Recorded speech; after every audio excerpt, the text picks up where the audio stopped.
welcome to Science Nuts.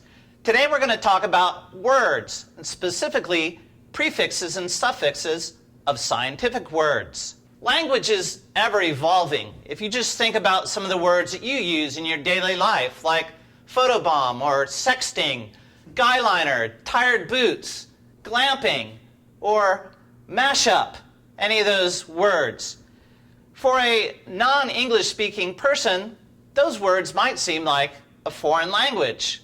To that same person, and to many students, science words are a lot like a foreign language. Turbidity current, bathymetry, inundation, thermocline, wavelength. How can you help yourself understand these words and this foreign language of science? Well, it helps to realize that the language of science is what we call academic language. In fact, academic language is a language spoken all over colleges.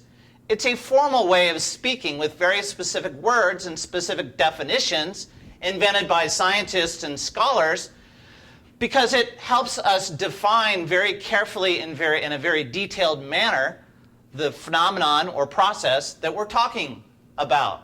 The best way to try to figure out words in sciences is to pay attention to the parts of the word, specifically the beginning of the word, what we call the prefix, and the end of the word, what we call the suffix. For example, biology is made up of the prefix bio, which means alive or living, and the suffix logi, the study of.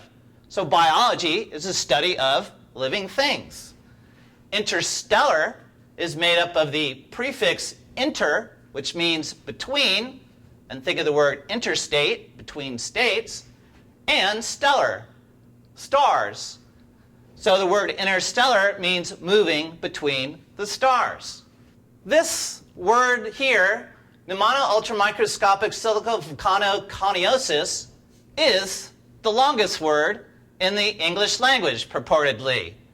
If we break this word apart, pneumono stands for lung, ultramicro stands for very small, silico stands for silicious, volcano is volcanic, and coniosis means disease. This word means a type of lung disease caused by inhalation of silica dust. Just don't try to pronounce it. If you take apart words and focus on the prefixes and suffixes, you'll find in science that many of these prefixes and suffixes are reused. Graphy, geo, logi, inter, hydro, bio, synthesis, auto, vor. If you learn these prefixes and suffixes, more times than not you can figure out the word on your own without looking it up in the dictionary. Of course, looking it up in the dictionary is a good idea too. Can you identify these words now that you've had a little practice with prefixes and suffixes?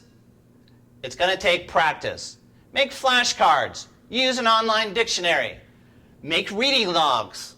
Practice a few minutes every day. Learn to love words and learn to love language.